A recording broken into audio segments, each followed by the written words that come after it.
அன்னை தமிழுக்கும் அவ்வுணர்வோடு கூடியிருக்கும் உங்கள் அனைவருக்கும் எனது அன்பு வணக்கம்.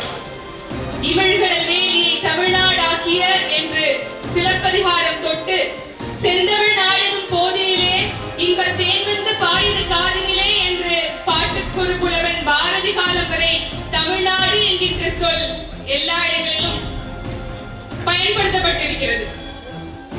தமிழ் என்பது மொழியை மட்டும் குறிக்கக்கூடிய சொல் அல்ல, அது தமிழர்களையும் தமிழர் வாழ்ந்த நிலத்தையும் குறிக்கக்கூடிய சொல் என்று நம்மளுடைய தொல்லிலக்கியங்கள் சொல்லுகிறது.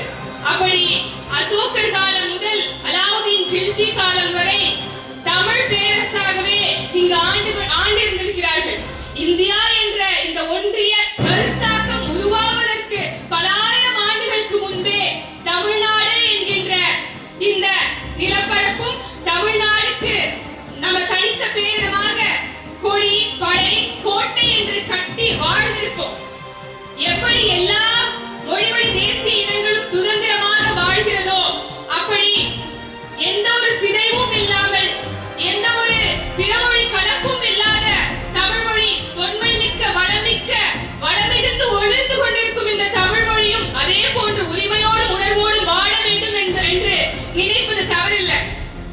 மனிதராக பிறந்தவர்கள் சுதந்திரமாக வாழணும் அப்படின்னு நம்மளுடைய தேசிய தலைவர் மேதகு பிரபாகரன் அவர்கள் சொன்னது போல சுதந்திரமாக வாழ்வது என்பது நம்மளுடைய அடிப்படை உரிமை.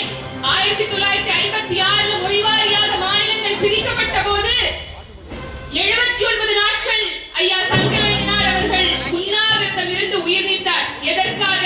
இந்த தமிழ்நாடு நம்ம கிட்ட கிடைக்கணும் தான். இன்னைக்கு சென்னையும் கன்னியாகுமரியும் நீலகிரியும் நம்ம கிட்ட இருக்கு. தமிழ்நாடுக்குள்ள வருது அப்படின்னா அதற்கு எண்ணற்ற எல்லை மீட்பு போராளிகள் அவர்கள் உயிர் தியாகம் செய்திருக்கிறார்கள். பல ஆயிரம் கிலோமீட்டர் நம்ம கிட்ட இருந்து போயிருச்சு. ஆனால் இன்னைக்கு எஞ்சிருக்கக்கூடிய இந்த பகுதிகள் எல்லாம் நம்ம கிட்ட இருப்பதற்கான காரணம் அங்க வடக்கெல்லை போராட்டத்துக்காக இருந்த ஐயா மாபோசி அவர்கள், அதே மாதிரி தெற்கெல்லையில ஐயா நம்ம குமரி தந்தை அவர்கள், இப்படி இத்தகைய போராளிகள் இல்ல அப்படின்னா நமக்கு இந்த நாடு இல்ல. நம்ம இங்கெல்லாம் உட்கார்ந்து ஒன்று கூடி பேசிட்டு இருக்க மாட்டோம். அப்படிப்பட்ட இந்த நாளை நாம கொண்டாட வேண்டியது அடிப்படை கடமை அப்படிங்கறத நாம் தமிழர் கட்சி நன்கு உணர்ந்திருக்கிறது.